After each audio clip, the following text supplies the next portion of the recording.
Boa tarde a todos. Vamos dar início a mais um Seminários Integrados Atsaburo Massuda, hoje aqui com a presença da nossa querida professora, doutora Viviane Cruel, pesquisadora associada 3 do Instituto de Pesquisa Jardim Botânico do Rio de Janeiro. Ela atua na área de etnobotânica e é curadora da coleção temática de plantas medicinais do Arboreto do Jardim Botânico e da coleção etnobotânica também. Ela é docente do Programa de Pós-Graduação de Biodiversidade em Unidade de Conservação na Escola Nacional de Botânica Tropical e pós-graduação também, lato sensu, em plantas medicinais e fitoterapia da UFRJ, Jardim Botânico Abifid. Ela atua nas áreas de etnobotânica, etnoecologia e plantas medicinais, tendo interesse sobre manejo, uso, importância econômica e cultural de plantas relacionadas com a culturas e as práticas humanas no Brasil, e integra os seus saberes tradicionais e científicos. Ela desenvolve estudos sobre o conhecimento tradicional de pescadores do litoral do sudeste do Brasil e com coleções bioculturais da Amazônia brasileira. Então, ela vai trazer hoje para a gente essa vinda aí, essa viagem entre Sudeste e Amazônia, né, com muita riqueza de informações. Então, prazer recebê-la aqui, professora Viviane, e agradeço também a presença das nossas intérpretes, que vão fazer aqui de Libras, a Fabiola e a Débora. Então, seja bem-vinda, professora Viviane. Bom, obrigada Danilo pelo convite, obrigada pelo espaço, né, do seminário. Espero que seja proveitoso e que a gente possa ter alguns momentos de troca, de conversas, né? Vejo muitas pessoas queridas aqui também, enfim.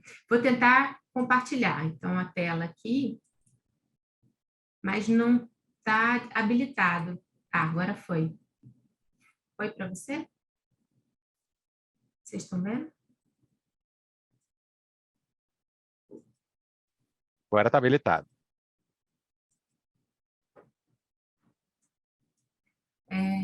Tá sim. Compartilhou, só não está no modo de apresentação. Entrou. E agora? Entrou? Ok. Bom, gente, eu sou pesquisadora, conforme o professor Danilo comentou, né, inicialmente. Só tenho que agradecer aqui esse espaço. E eu sou pesquisadora em etnobotânica no Jardim Botânico já há alguns anos, né, 20 anos pelo menos. E não sei se todo mundo conhece o Jardim Botânico do Rio.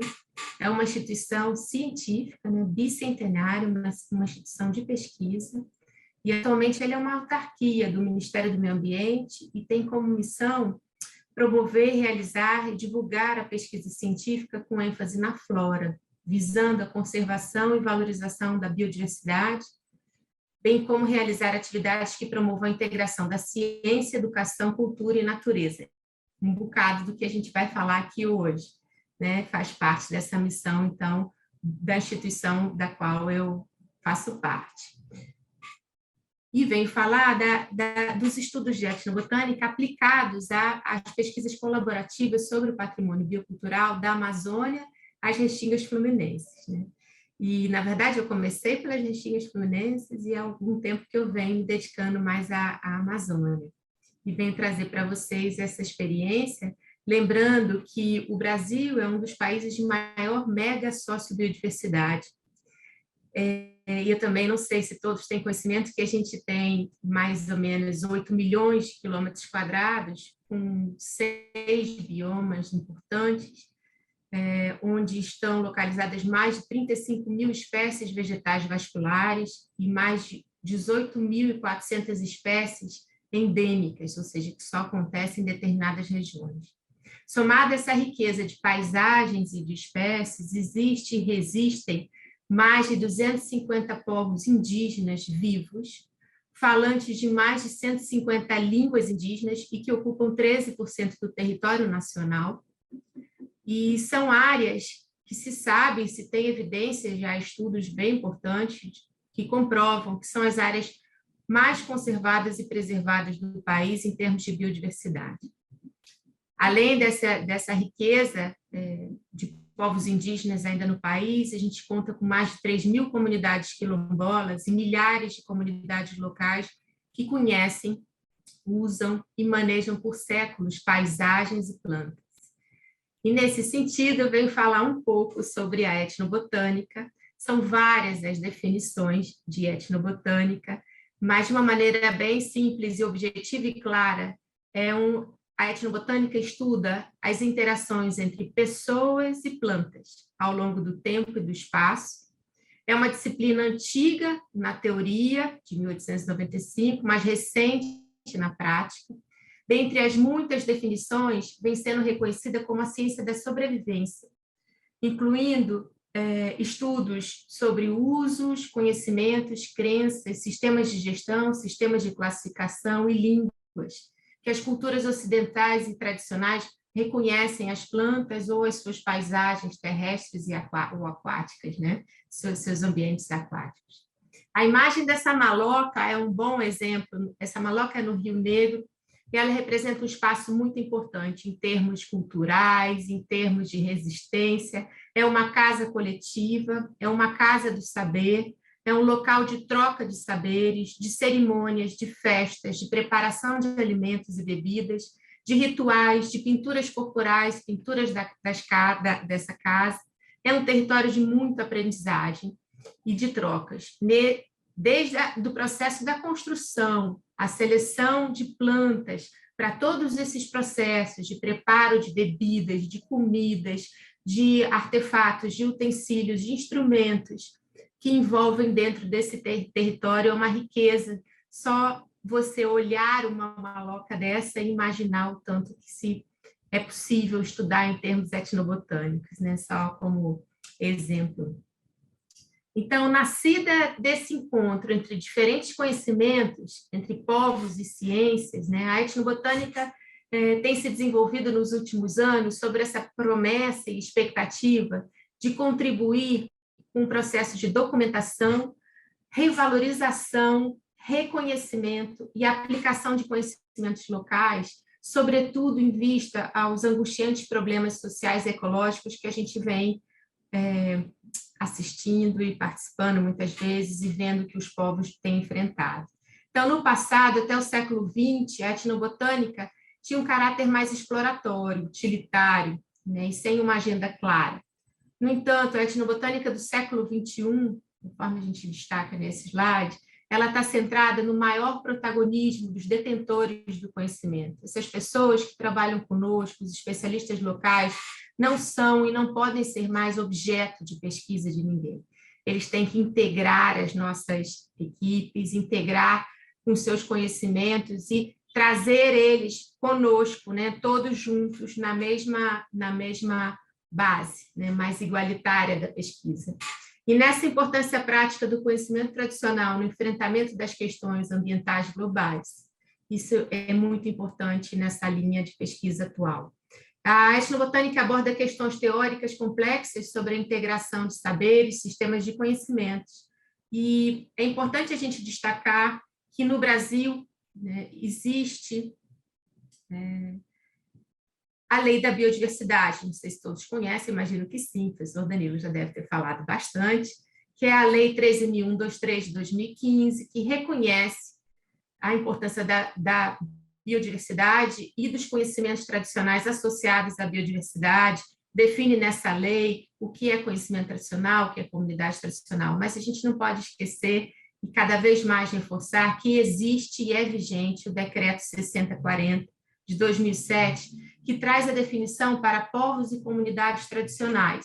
Né? Povos e comunidades tradicionais são grupos culturalmente diferenciados e se reconhecem como tais e possuem formas próprias de organização social, ocupam e usam territórios e recursos naturais como condição para sua reprodução cultural, social, religiosa, ancestral e econômica, utilizando conhecimentos, inovações e práticas geradas e transmitidas pela tradição. É muito importante que a gente também tenha conhecimento do que é lei ou é reconhecido no país como políticas públicas, né, que giram em torno desse tema maior. Como é que a gente pode falar dessa abrangência que Danilo propôs, né, desse desafio de falar Sudeste e Amazônia no âmbito da etnobotânica? Na verdade, infelizmente, não é muito difícil, né? Que a gente passa, lamentavelmente, pelas mesmas implicações hoje, por grandes questões, não só nesses dois grandes biomas, Mata Atlântica e Amazônia, como no planeta, de um modo geral. Áreas mais remotas têm passado por problemas bem similares, então, como falar de Restinga e Amazônia junto, né? E, na verdade, é que a abrangência da etnobotânica possibilita transitar em diversas áreas do conhecimento e estreitar colaborações, e principalmente com outras áreas de conhecimento, mas com especialistas locais detentores do saber e que salvaguarda a biodiversidade e esses conhecimentos. Então, na verdade, existem grandes eixos temáticos hoje que são o momento, né? São objetos hoje de grandes pesquisas, que são grandes temas como a perda de hábitats, alteração de paisagens, mudanças climáticas, urbanização, modernização, globalização, homogeneização da alimentação, da saúde, a massificação, alimentação e saúde, né? O fenômeno das migrações, não migrações lá de longe, do outro lado do Atlântico, mas migrações internas, né? Pessoas do sul que foram para a Amazônia. Pronto. Pessoas do sul que foram para a Amazônia, pessoas do norte fluminense que vieram para a região de Cabo Frio. Então, são temas muito atuais que trazem implicações no conhecimento tradicional diretas, né, e que podem influenciar na perpetuação, na conservação do conhecimento, especialmente na área de percepções, usos e manejo de plantas e paisagens. Então, começando aqui o nosso tema, a Amazônia, conforme a gente combinou, essas pesquisas são recentes para mim, na verdade, de 2015 para cá, que a gente vem trabalhando com um grupo enorme de pesquisadores indígenas e não indígenas, a partir das coleções históricas e bioculturais da Amazônia do século XIX. Aí muitas pessoas perguntam, o que são essas coleções? O que é, Viviane, uma coleção biocultural? Então, são acervos de matérias-primas ou de produtos e artefatos parcial ou completamente processados, oriundos de recursos vegetais, e vêm sendo tratadas no Brasil no escopo de coleções biológicas, né? Geralmente associadas aos herbários, como a gente tem no Herbário do Jardim Botânico do Rio, a coleção RB Etno, né? Coleção etnobotânica, é o início desses esforços. Mas, enfim, o mote do que a gente vem trabalhando na Amazônia hoje é um conjunto de documentos sobre plantas, paisagens, pessoas e culturas do século XIX, do Noroeste Amazônico, e essas pesquisas têm como inspiração as coleções, então, do século XIX, desse inglês da fotografia chamado Richard Spruce, um botânico muito famoso, mas que a gente tem descoberto a cada dia mais alguns conjuntos de dados. É impressionante, no século XXI a gente continua achando novos achados desse grande naturalista, explorador, né, linguista, geógrafo, e que viveu por 15 anos na Amazônia brasileira, de 1849 a 1864. O Spruce coletou mais de 14 mil espécies de herbário, espécies de plantas, 350 artefatos, fez extensas anotações e desenhos, registros e manuscritos em diários e notas, trocou cartas sobre o que ele observava, sobre as plantas, os modos de vida, a cultura, as paisagens do Noroeste Amazônico, principalmente, que é o que a gente vai falar hoje. Então, a maioria dessas coleções está depositada em instituições em Londres, né, no Kew Gardens, no Museu Britânico, no Museu de História Natural e no Royal Society. Esse conjunto, então, de informações tem sido o ponto de partida, esse legado de Spruce, para as pesquisas colaborativas e interculturais da etnobotânica na Amazônia brasileira, e constitui uma fonte de inspiração e aprendizado para reavaliar e reutilizar as coletas de plantas e objetos associados a documentos com mais de 200 anos quase de existência. Então, buscamos compreender o presente olhar, né? Buscamos compreender o presente com esse olhar do passado, né? O que foi essa região, essas plantas ainda existem lá, essas pessoas ainda existem lá, e comparar essas informações dessa região, os seus modos de vida, os usos de plantas e inferir sobre possíveis mudanças ambientais ou de disponibilidade de recursos. Então, nessa linha, a gente vem trabalhando desde 2015 em projetos, né, com diferentes financiamentos, todos do governo inglês, e que tem sido possível a gente trabalhar de forma integrada. E eu fiz aqui essa linha do tempo, de uma forma resumida, para poder observar a evolução dos projetos colaborativos do Alto Rio Negro, iniciados em 2015 como oficina para pensar um programa maior, Amazônia Digital, que foi coordenado por William Millikan, e, na sequência, um projeto bilateral Reino Unido e Brasil, intitulado Mobilizando sobre o Valor das Coleções Bioculturais no Brasil, que foi direcionado à capacitação em acervos, coleta e processamento de informações botânicas e etnobotânicas, passadas e atuais, para a equipe do Reino Unido, do Kew Gardens e a Universidade de Birkbeck, Jardim Botânico, e oficinas que foram realizadas com agentes indígenas de monitoramento ambiental do Alto Rio Negro, são indígenas, e junto à equipe de pesquisadores do Instituto Socioambiental, o ISA, grande parceiro em todas as etapas também. E, recentemente, em 2020, a gente teve uma etapa direcionada à repatriação digital de coleções, coordenada pela doutora Luciana Martins, da Universidade de Birkbeck, onde buscamos conectar o conhecimento científico indígena sobre a Amazônia a partir de oficinas e visitas técnicas a coleções europeias, onde estão os acervos dessas plantas e desses objetos coletados no século XIX no Alto Rio Negro. Essas oficinas e visitas técnicas foram realizadas com representantes indígenas e foram projetadas para a realização de trocas de conhecimento sobre esses objetos e essas plantas, mas com a pandemia de 2020, a segunda etapa, que seria realizada na Amazônia brasileira, não foi possível. Mas a gente seguiu com recursos extras da Universidade de Birkbeck, para atender, então, a demanda indígena nesse período que a gente não poderia trabalhar em campo. Então, a gente trabalhou na elaboração de material didático, um livro, manual e jogos, materiais impressos, que foram grandes demandas das comunidades indígenas do Rio Negro, que eles gostariam de saber mais sobre as coleções bioculturais e toda essa história que a gente vinha lidando com eles desde 2015, sobre a história dos naturalistas na região, dos acervos, o que foi levado, quanto foi levado, onde estão esses materiais, que materiais são esses, e eu vim trazer para vocês um pouco dessa história. Essas experiências têm sido importantes para que possamos acessar outros acervos, outros viajantes, outras histórias, né? A gente está aprendendo, então, com o manuseio desse material. Eu venho trazendo aqui essa visão dessa equipe, uma equipe multi-institucional, multidisciplinar, que reúne pesquisadores indígenas e não indígenas, muitas instituições nacionais e internacionais, e essa equipe bem grande, né, ao longo dessa história de 2015 para cá, muitos envolvidos. Antropólogos, historiadores, arqueólogos, lideranças indígenas, grandes grupos, né, um Instituto Socioambiental que tem uma grande experiência nessa região. Então, essa região que a gente está falando, que é a Cabeça do Cachorro, não sei se vocês conhecem, né? Essa Cabeça do Cachorro, que é essa região aqui, é a terra indígena do Alto Rio Negro.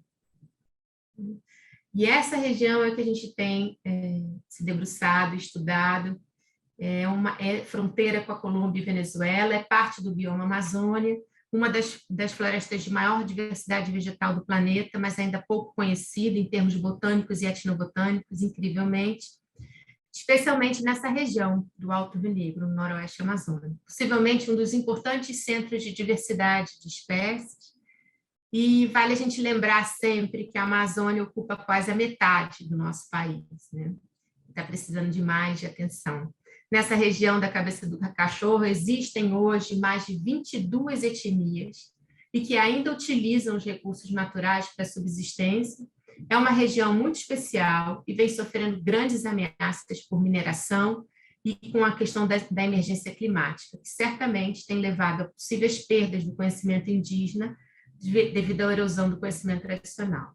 Então, trata-se de uma região multiétnica, hoje falante de várias línguas ainda. É possível você andar na rua em São Gabriel da Cachoeira, município do estado do Amazonas, e ouvir na caixa do Banco do Brasil, uma pessoa falando em tucano e outra respondendo, uma pessoa falando em banil e outra respondendo, porque em São Gabriel da Cachoeira é reconhecido pelo menos as 4 línguas indígenas, além do português, o Iangatu, Baniwa e tucano. É incrível viajar nessa região próxima a São Gabriel da Cachoeira e ver de perto esses povos indígenas, com suas línguas vivas e seguindo em resiliência, tentando manter suas práticas, especialmente as relacionadas às sofisticadas formas de manejo da terra e dos recursos vegetais. O principal eixo dos nossos projetos tem sido esse, o compartilhamento de conhecimento. Essa é a base, né? Tendo como ponto de partida manuscritos, documentos, vouchers de plantas, narrativas atuais e passadas do Rio Negro. Essa foi uma experiência em 2019, dessa imagem, no herbário do Kew Gardens, na Inglaterra, com 5 representantes indígenas, né? 4 homens e uma mulher, Dona Oscarina, que foram ver pessoalmente tudo aquilo que a gente vinha conversando e falando, e a gente começou, então, esse trabalho pelas coleções europeias, em conjunto. Bom, um exemplo foi o estudo desse antigo escudo tucano, que está no Kew Gardens, usado, a gente tinha um também, mas que lamentavelmente pegou fogo no Museu Nacional. Um exemplo é esse escudo tucano, usado para fins cerimoniais, proteção espiritual, mas que a gente tinha muitas dúvidas ainda quando a gente iniciou o projeto quanto a seu uso. Sabia que ele era feito, boa parte, de cipotitica, uma espécie de Malpighiaceae, Enteropsis, e de breu, Sinfonia globulífera, para proteger esse cipó e dar mais resistência, mas não são mais confeccionados esses escudos. Ninguém mais sabe fazer esses escudos, na verdade. Logo, um dos objetivos principais, um dos objetivos desse projeto é poder devolver informações sobre materiais das antigas coleções que contêm a história da região. Por exemplo, há mais de 200 anos, quase 200 anos, esse escudo está na Inglaterra, né? E gostaríamos, assim, de estimular o que os povos indígenas gostariam de trabalhar, realizar novas pesquisas e com as perspectivas de interesse a partir deles, né, dos indígenas. Então, esse é o uso atual dessas coleções, né? Não só objetos mortos, mas reanimar esses objetos trazerem novamente a vida e a história de povos. E nos primeiros anos desses nossos projetos, foi incentivada a capacitação de equipes sobre curadoria de objetos e dados de coleções bioculturais, assim como foi realizado o processo de repatriamento digital de imagens em alta resolução para a plataforma livre no Brasil, chamada Reflora. Quem não conhece, vale a pena depois ir na busca e botar lá Reflora e conhecer sobre o potencial que tem essa plataforma livre sobre a flora do Brasil. E que hoje é possível acessar, além de plantas, informações sobre plantas, acessar as imagens e os dados do material coletado por Spruce, porque tem um dispositivo chamado, que você clica, Artefatos.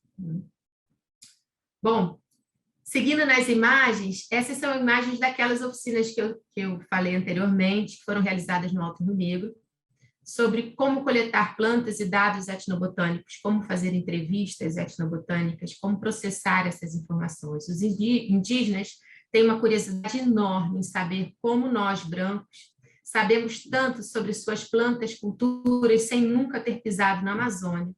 Então, isso é a importância dos acervos e coleções, e eles têm tido bastante interesse nesse tema, e por isso que o estudo tem tido bastante sucesso. Então, como é que a gente armazena essas informações por centenas de anos? Isso é uma grande curiosidade dos indígenas, e a gente trabalhou com eles em campo, na Amazônia, e concomitante a essas oficinas de coleta e processo de materiais de dados etnobotânicos, foram realizadas oficinas para fotografias de objetos e de plantas, buscando relacionar cada objeto, sua importância cultural, seu contexto cosmológico, seus usos, assim como e quando e como foram produzidos alguns artefatos e instrumentos. Uma oficina de ilustração botânica foi realizada porque os indígenas querem confeccionar seus próprios materiais e suas publicações. Bom, isso é outra imagem que mostra uma equipe na Amazônia, todos juntos e misturados, uma equipe enorme, né, de pesquisadores indígenas e não indígenas, colaboradores, desenhistas, ilustradores, antropólogos, historiadores, enfim, agrônomos. É uma equipe bem grande. E é um grande desafio, né? Produzimos alguns produtos, como o manual de etnobotânica, que está aqui, né, inicial, que conta justamente todo o procedimento que foi feito durante as oficinas na Amazônia. É um manual direcionado para o projeto, para os indígenas terem, de uma maneira, registro por escrito, o que a gente fez com eles nessas oficinas. Esse material foi todo traduzido e impresso em 2 línguas também, tucano e baniwa, e é um material direcionado para os indígenas. Claro, elaboramos também alguns capítulos de livros teóricos sobre coleções bioculturais, assim como artigos sobre esse material. Muito ainda tem que ser produzido, porque é um material bem extenso e rico. Aqui tem um manual de etnobotânica traduzido nas línguas tucano e baniwa, e que foram distribuídos na região. Outros produtos, como vídeos e exposições, foram elaborados, e na sequência a gente seguiu com oficinas em 2019, com outro mote de financiamento, coordenado pela professora Luciana Martins, da Universidade Birkbeck, e que foi direcionado ao repatriamento e troca de informações em coleções europeias, como no Museu Etnográfico de Berlim, que a gente foi trabalhando em conjunto, né, os 5 indígenas e um grupo de pesquisadores, Museu Etnográfico de Berlim, Museu Britânico e o Kew Gardens, onde tem acervos sobre essa região da Amazônia que a gente vem estudando. Nessas oficinas foram incorporadas e respeitadas as práticas indígenas, e a gente adquiriu, na verdade, novos conhecimentos, novas sensibilidades e habilidades sobre como acessar objetos e memórias ancestrais que estão armazenadas há quase 200 anos nessas coleções. Foram diversos os momentos de intensas trocas de conhecimentos, tanto entre curadores de acervo, como tem esses 2 aqui, né? O Mark Nesbitt, curador de Botânica Econômica do Kew, um grande parceiro de trabalho, e Andrea Schultz, do Museu Etnográfico de Berlim, e os indígenas que participaram conosco, os representantes, né, nesse processo. E com a pandemia, em 2020, a gente seguiu, mas na forma de oficinas digitais e na elaboração de uma nova publicação, essa publicação que está na imagem, chamada Maloca entre Artefatos e Plantas, que traz informações selecionadas de objetos e artefatos, plantas, com nomes científicos e nomes na língua indígena, a história dos naturalistas, enfim, a demanda que os indígenas gostariam para serem trabalhadas as informações nas escolas indígenas, né? A história dos naturalistas, dos viajantes nessa região, as coleções, aonde estão, quais são os principais materiais, os materiais que eles, indígenas, selecionaram para estar nessa publicação. Foi uma publicação feita nessa perspectiva dos próprios indígenas e eles são coautores. Então, é importante a gente ressaltar que todo esse material que eu estou mostrando a vocês está disponível de forma online, exceto o jogo, que é um jogo grande de tabuleiro, e foi um jogo didático a partir de ilustrações feitas pela artista plástica inglesa que trabalha conosco na equipe, Lindsay Sekulovics, que é uma grande ilustradora, fez esse jogo lindíssimo para as escolas indígenas, sobre as coleções, os fauna e flora coletados para construção e elaboração de alguns instrumentos e alguns artefatos. E aí, dando um salto gigante nessa proposta, que são as pesquisas em etnobotânica nas restingas, né? Que é o grupo que eu faço parte já há algumas décadas, especificamente na região de Cabo Frio. Na verdade, é nessa região que eu iniciei, na década de 90. Então, as restingas são ambientes muito interessantes também, extremamente ameaçados também, em geral por estar na beira de lindas praias, mas são planícies costeiras arenosas e com uma vegetação especial de origem quaternária, é parte do bioma Mata Atlântica, possui peculiaridades climáticas e geomorfológicas, e essa vegetação desenvolveu estratégias fantásticas de vida para sobreviver com as altas taxas de salinidade, os ventos fortes, escassez de água, solos instáveis e muito sol, possivelmente muitos metabólitos secundários também.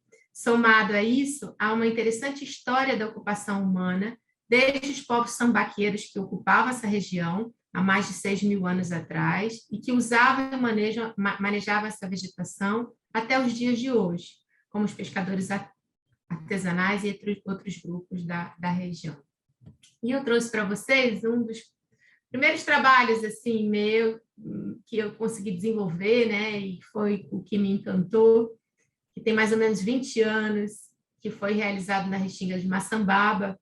E esse resultado inicial, caramba, a gente continua trabalhando com esses dados até hoje, que é o potencial dos frutos da Restinga.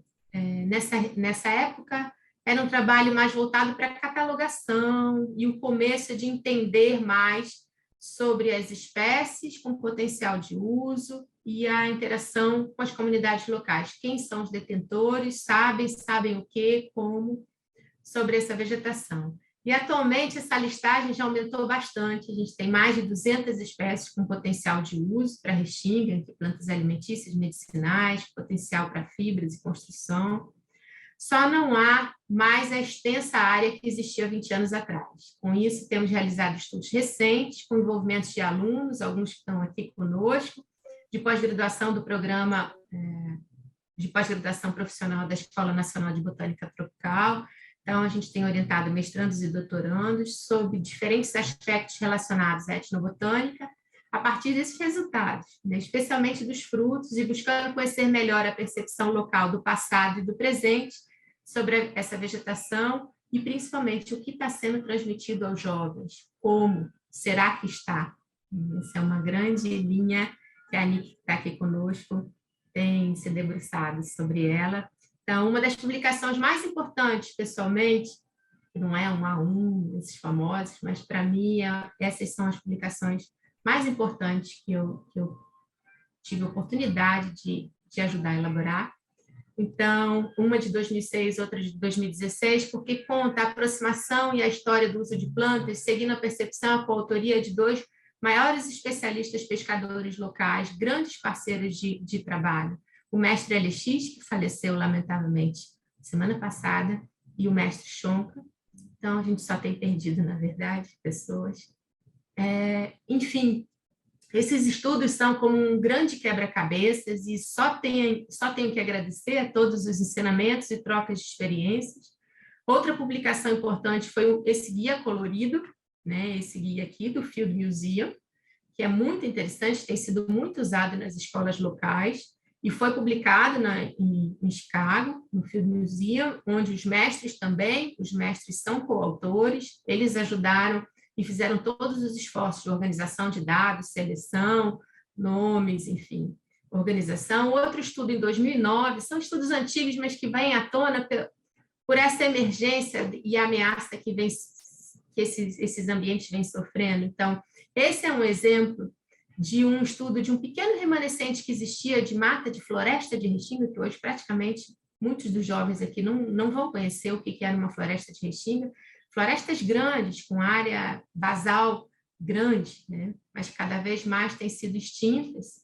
E eu tive a oportunidade de trabalhar e realizar um inventário junto com os professores para analisar o valor de importância de uso de árvores de restinga. Então, foram inventariados 296 indivíduos, sendo que 80% desses tiveram algum tipo de uso indicado pelos pescadores. E a aroeira, tão famosa aroeira, ela teve um maior valor de uso. Mas essa mata hoje, o que acontece com essa mata hoje?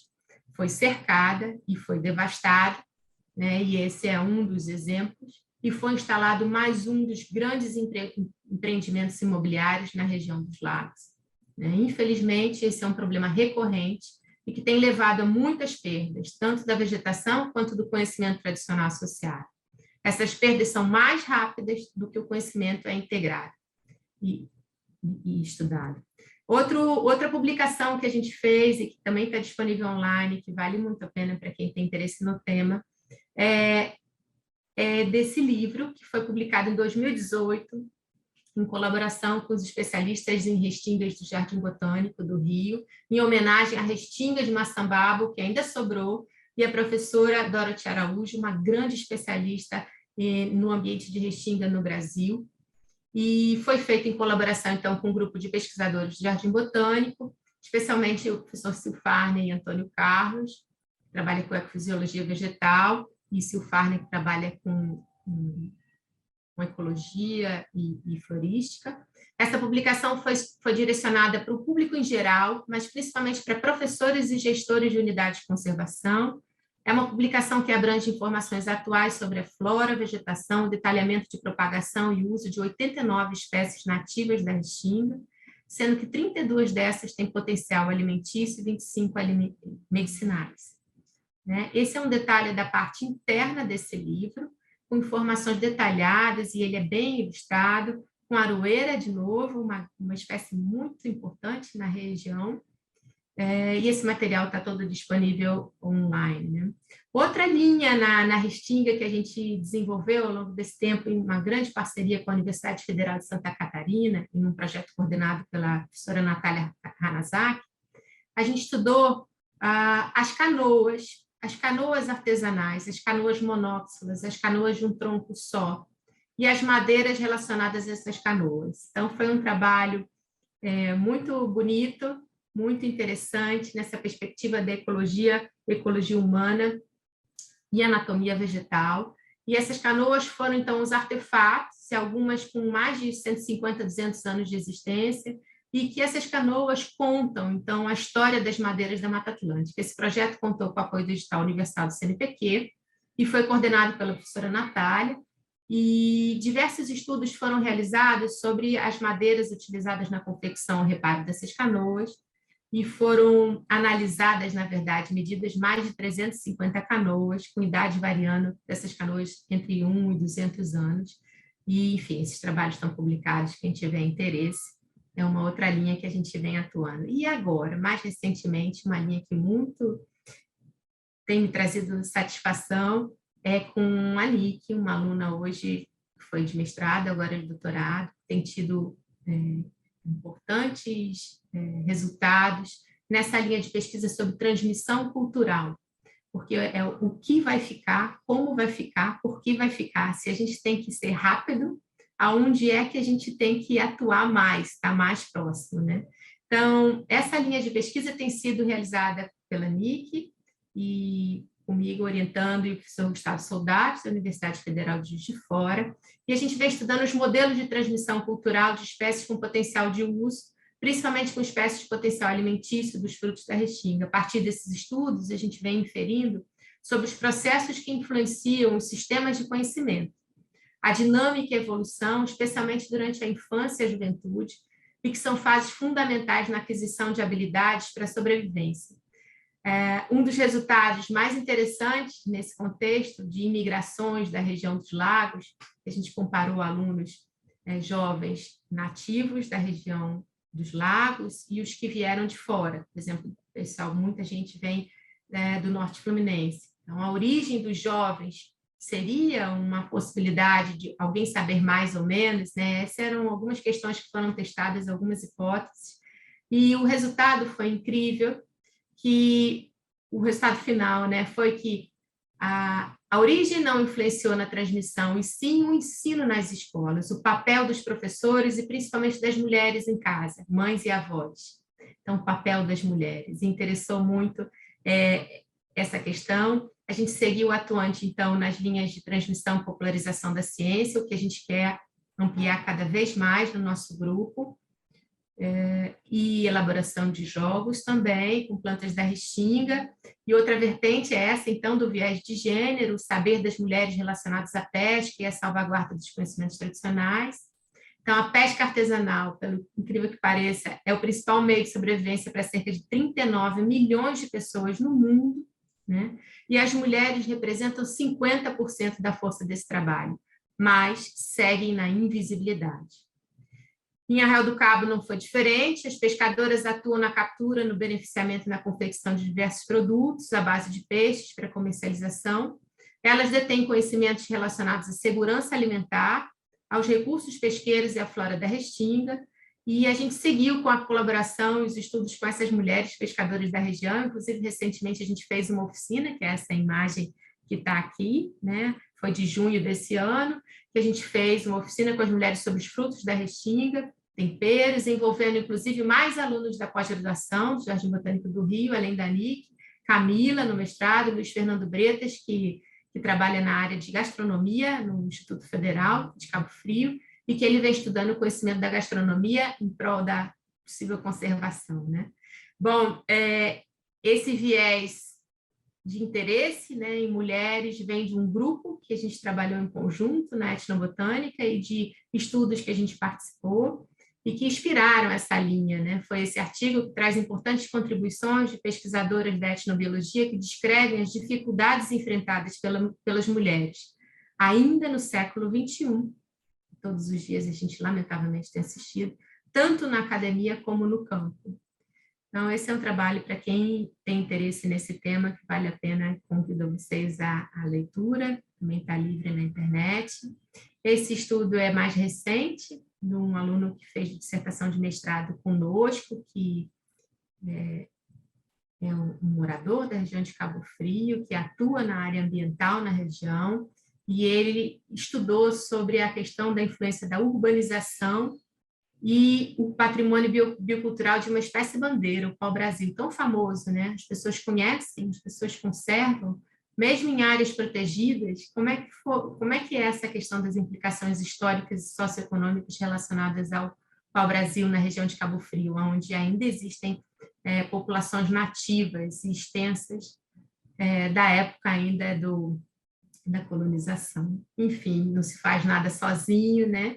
Mais uma vez, a gente só junta conhecimentos, não trabalha nunca isoladamente, existe uma parceria, uma estreita parceria e colaboração entre pesquisadores e especialistas locais fundamentais nesses estudos, e eu espero que as pesquisas sigam, né?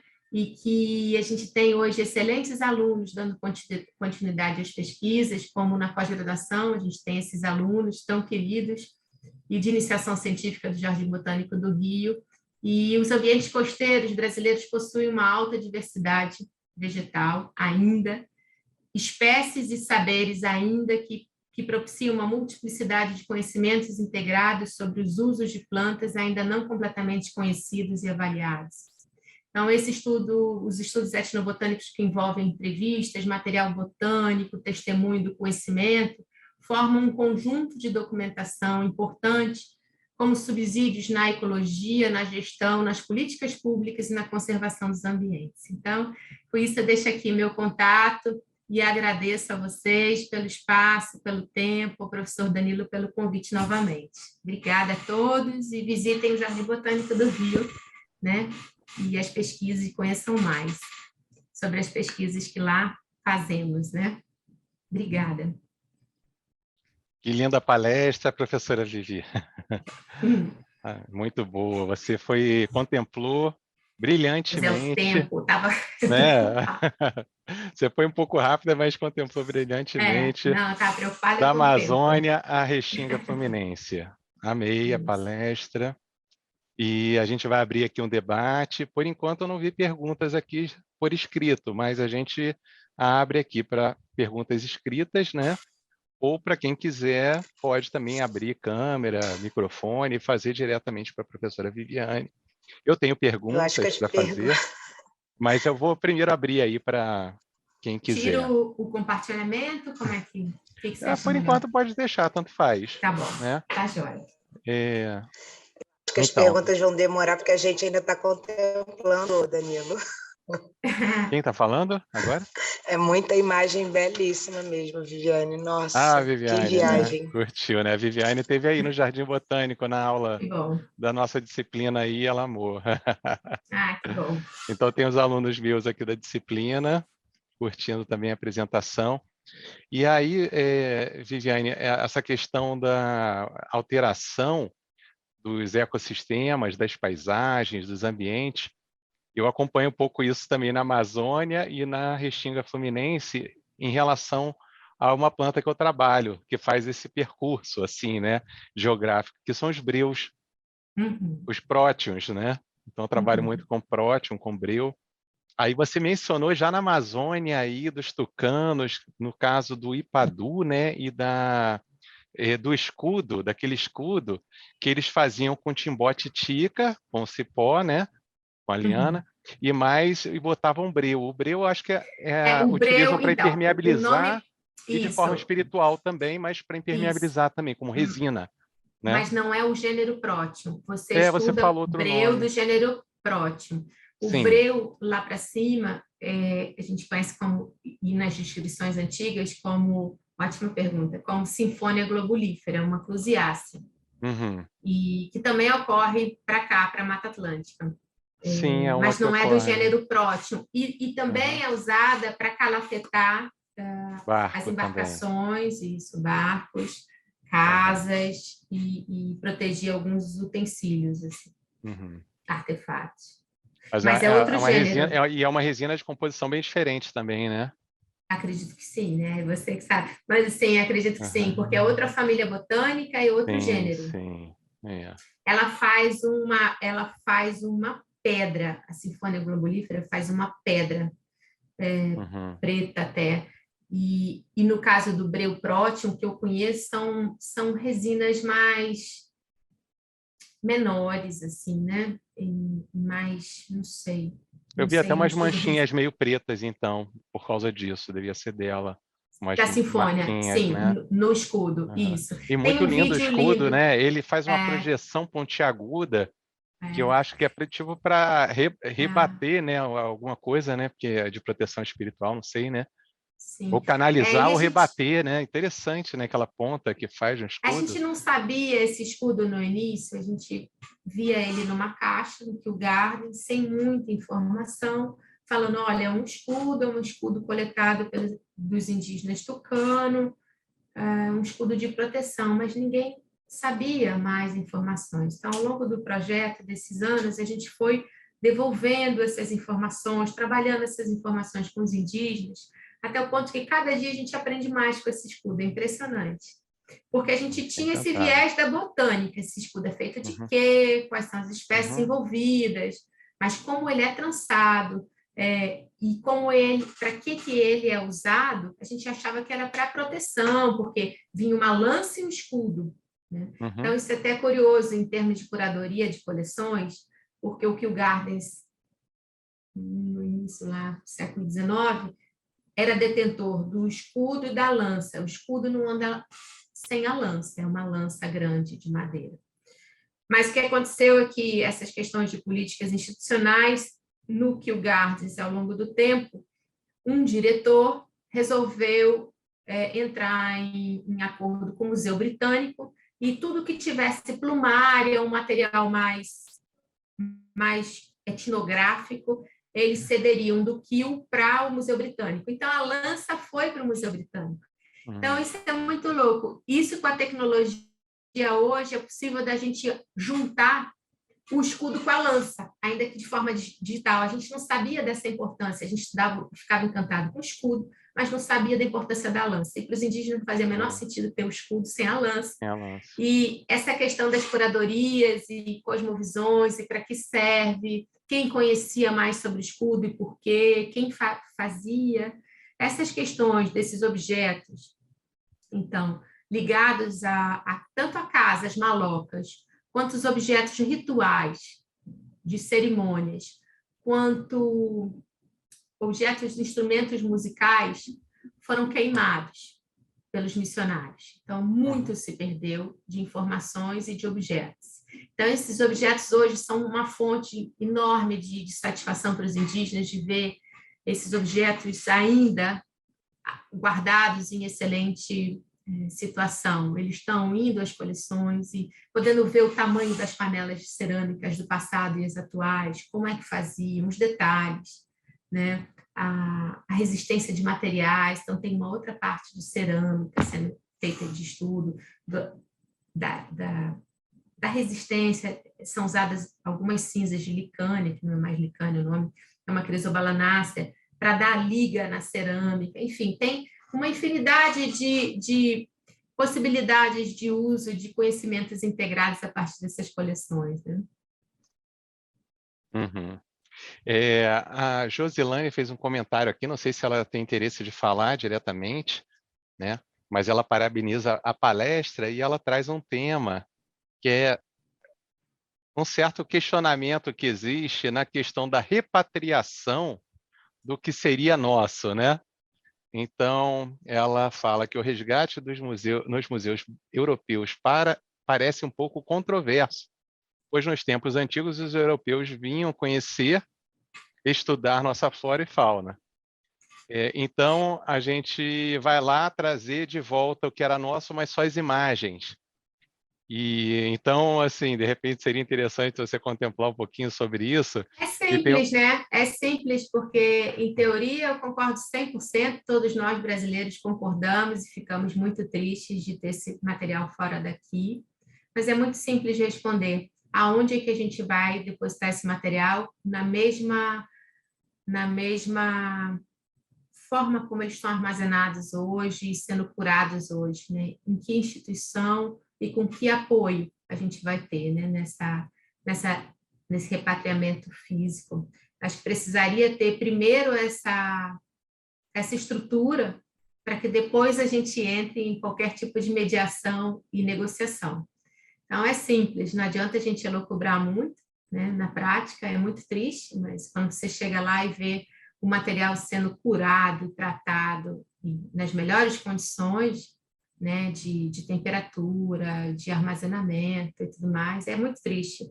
A gente, claro, gostaria de ter esse material aqui, mas eu acho que a gente precisa antes ter essa estrutura para depois tentar negociar qualquer forma de repatriamento físico, né? É claro que os indígenas é uma outra situação, né, uma outra questão. Então, outros movimentos têm acontecido em outras partes, com outras coleções, principalmente para restos funerários. Então, urnas, restos funerários têm sido repatriados fisicamente para o Peru, principalmente, para outras partes. O Museu Britânico tem feito isso, Berlim tem feito muito isso, e Nova Zelândia e outras coleções. Mas, principalmente, é mais rápido esse processo quando tem restos mortuários, né? Restos, enfim, de pessoas. Mas, enfim, é por aí, infelizmente. Eu concordo. A gente gostaria de ter tudo, né? As imagens, trabalhar junto e poder ter mais pesquisa nessa linha sendo feita, incentivada e patrocinada no país, pesquisas, né? E isso seria fabuloso. Quem sabe, né? No futuro próximo.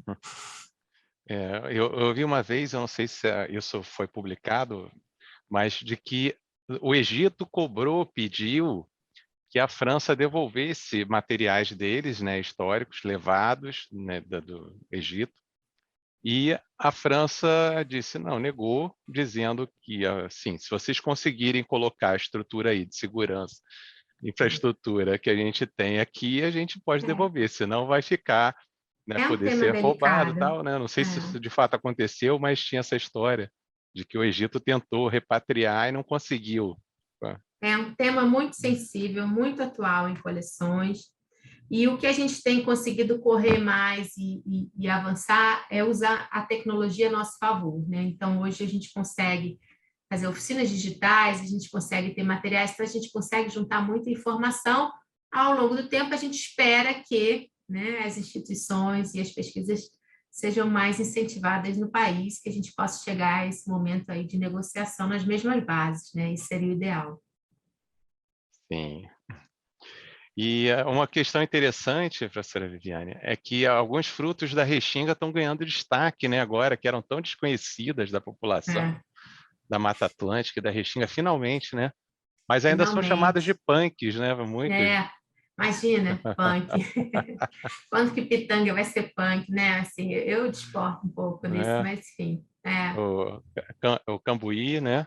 Também, Cambuí. Grumichama e É tantas outras. legal porque entram aí com esse selo de punks, então, que está na moda, e tem esses grupos de punks, e pelo menos circula, populariza Ajuda. saber que esses frutos existem, né? Saem da invisibilidade, isso é muito interessante, mas também conceitualmente acho um pouco complicado, né? Para todos. Alguns sim, mas outros nem tanto.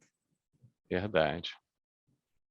E na questão da supressão dessas áreas, aí eu estava falando do bril. Como eu trabalho com um bril daqui para a Amazônia, aonde eu encontro prótion de fato, não é nessas restingas. Eu encontro só indivíduo novo ou não encontro. Ou encontro a prótion sicariba, que é um indivíduo de restinga, tipicamente 100% de área de restinga de areia. Agora, nas matas que você mostrou ali que estavam entrando em extinção, A gente perdeu muita coisa. perdeu. E nas unidades de conservação, elas foram muito mexidas antes de serem criadas as unidades. Aí é mais fácil achar indivíduos adultos em fazendas onde o fazendeiro protegeu essas árvores do que nas unidades Espécies de conservação, toleradas, né? Foram protegidos, né? verdade. Aí eles, às vezes, gostam, que aqui eles chamam de almescla, né? O almécega. Aí eles gostam da planta que produz resina, e aí eles não derrubam. Às vezes fica o gado e elas, só. Interessante. Até, Uma seleção ali. porque já derrubam tudo, né? Geralmente você Tudo. não vê a árvore, às vezes. É. Aí eu acho o indivíduo dela grande. Não chega o que é a Amazônia, infelizmente, assim, mas assim, em proporção aquelas cinturões, né, que vem arrastando a floresta. Sim, as Mas áreas de breais. a devastação é grande. Sim. E hoje, olha, o pessoal ficou, acho que, meio encantado aí. O pessoal está encantado, né? Não falou, né? Então, vou até aproveitar aí. Qual a tua visão sobre os encantados lá, Vivi?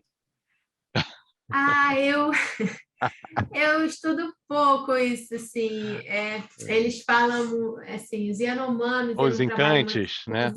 eu não trabalho muito, é a mesma região, né, os Yanomamis estão próximo da Amazônia, é um próximo muito longe, mas assim, a gente vê a terra Yanomami, mas eles têm muito forte essa questão, né, dos seres invisíveis, lá também, no Alto Rio Negro também,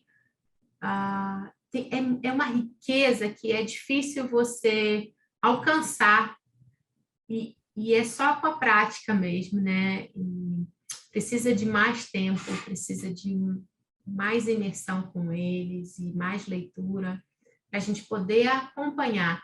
Por exemplo, essa prática, né, do que a gente pode ver, o que a gente não pode ver, principalmente mulher, né? Eles ficaram chateados comigo uma vez porque eu vi um objeto que eu não devia ter visto. E aí eu contei para eles e eu fui com eles na coleção europeia, não falou o nome do objeto. E aí eu falei para eles, tá vendo? Eu não vou olhar de novo, mas eu olhei uma vez. Aí eles olharam para o objeto e falaram, mas está aqui há 200 anos, já está. Como quem diz assim, está meio morto, meio, não falo desse jeito, mas meio latente. Então, assim, a gente é difícil acompanhar essa perspectiva indígena, é uma outra forma de pensar entre o céu e a terra, é uma outra forma de pensar a natureza.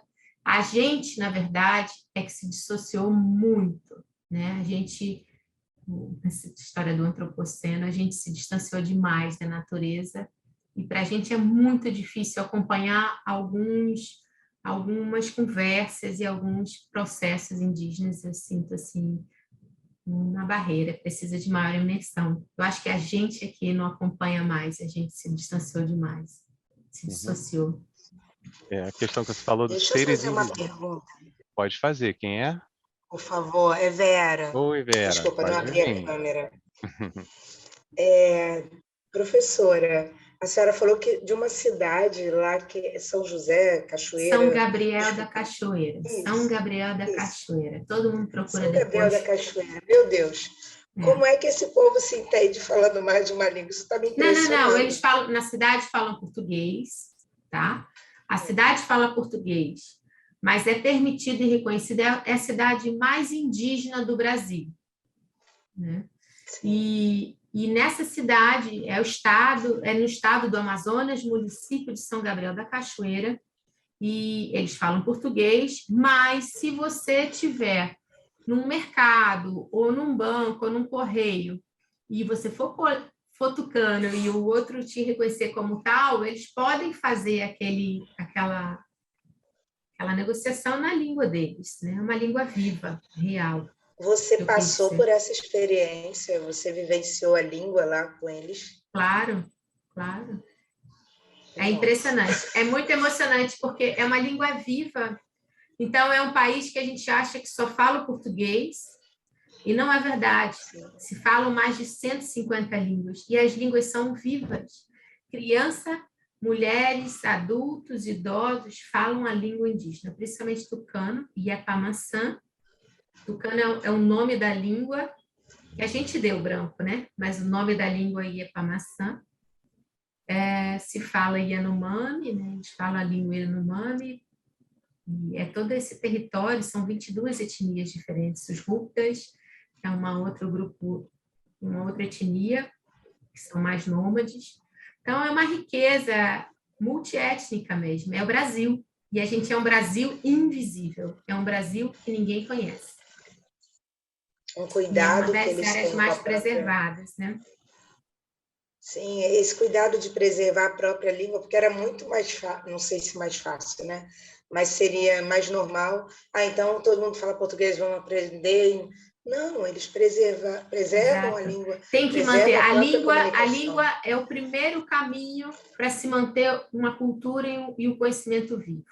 Viva. Perdeu a língua, começa uma degradação contínua. Então, isso já tem evidências publicadas até em artigos grandes na área de linguística, de arqueologia, enfim, de história, comprovando. E hoje, no mundo, os 20% de área mais bem preservados no mundo são em terras de populações indígenas ou tradicionais, que mantêm a língua, muitos deles mantêm a língua original. Então, a língua é muito importante. A língua é muito importante. Muito obrigada por essa explicação toda. Assim, eu estou fascinada aqui. Tanta coisa que eu nunca vi na vida. Depois baixa o material, né? Esse vídeo do escudo está na internet, está na internet, é de livre acesso, está naquele Vimeo, na plataforma. Ele está lá na apresentação, tem o link. E é disponível o vídeo do escudo, o vídeo das oficinas, tudo disponível online, com consentimento de todos, tudo feito com as autorizações. Muito obrigada mesmo. Nada. Obrigado, Vera. Mais alguém quer fazer alguma pergunta? Ainda tem tempo, né? É só falar aí, só abrir o microfone, escrever aqui, né? E a gente abre. E você falou sobre a invisibilidade, né? E sobre seres invisíveis. Até hoje eu tento compreender o que são os seres invisíveis, né? Eu tento compreender dentro de assim, me aproximando um pouco do universo deles. Porque uma das coisas que muitas vezes as pessoas pensam, não, é espiritismo, é espírito, e não é, já muda por aí, né? A visão, a cosmovisão... Não, é uma outra cosmovisão. Tem um livro pequenininho, fabuloso, foi um dos livros mais fortes que eu li dessa região, que se chama Homem Branco Não Tem Alma. Não é vendido, comercializado, mas eu acho que tem como adquirir, tem como comprar. Ele é pequenininho, feito por um antropólogo que trabalhou muitos anos lá para cima no Rio Negro, e é impressionante esse livro. Ele é pequeno, mas muito forte. Acho que é uma das coisas mais fortes que eu já li. Homem Branco Não Tem Alma. E fala sobre essa questão aí da percepção dos indígenas, né? Da percepção nossa de branco que eles chamam, né? Percaça lá no Alto Rio Negro. Já começa errado de querer relacionar a nossa visão de alguma forma, não, né? Isso. E não, a relação é outra. É outra. É outra cosmovisão. Exatamente, é muito lindo. E então, eu acho que a gente pode encerrar por hoje com essa brilhante palestra. A professora Viviane foi muito rica, amamos recebê-la no programa. Obrigada. E que você volte outra vez, né? Retorne e que continue esse belo trabalho aí, lá e cá, na repatriação, né? Na Amazônia, se Deus aqui quiser, no com mais gente. Sudeste, onde você for, alcance muito sucesso aí nesse trabalho lindo. Obrigada, viu? Tá bom? Estamos juntos. com certeza. Só um pedido, Viviane, Sim. poderia compartilhar o link do livro que você falou? Do livro Esse Homem Branco Não Tem Alma? Eu não tenho link, não. Mas depois você procura na internet, é difícil de ter o livro. Mas não, em alguns lugares acho que talvez tem estante PDF. virtual? Pode ser, pode ser. Tá bom, vou procurar sim. Muito obrigada. Tá bom? Nada. Então, vamos encerrar aqui nossa palestra. Um abraço para todos. Obrigada.